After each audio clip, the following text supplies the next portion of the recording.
השתוללו בטנטורה, זה היה משהו נורא.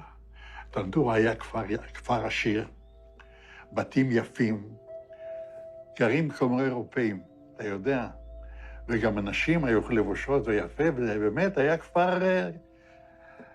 אחד אנס שם איזה ילדה בת 16, משהו כזה, אתה מבין? אבל זה מכוער מאוד, היה לנו בחור אחד, הוא נפטר, הוא היה פרא אדם, הוא לקח פשוט מאוד, ורצח אותם בתוך המכלאות.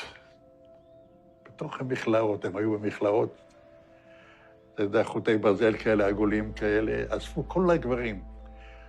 הם יושבים שם, כל העם, על הרצפה, ובא מישהו ולוקח תת מקלע ומתחיל זה, מחליף מחסנית.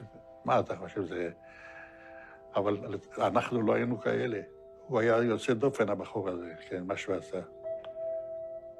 והשתיקו את הדבר הזה, והיו חבר'ה שלקחו את הלוויורים ורדפו אחרי חבר'ה ושרפו אותם. זה היה משהו זוועתי, וזה אסור לספר, אני לא אדבר על זה, כי זה יכול להיות סקנדל שלם מהעניין הזה. אני לא רוצה לדבר על זה, וזהו.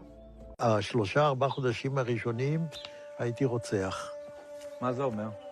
אני לא לקחתי שבויים. בזמן קרב, אם מישהו ירים ידיים, משהו כזה, לא לקחתי שבויים. זה זעזע אותי עד כדי כך, לא יכלתי לעבור לסדר היום.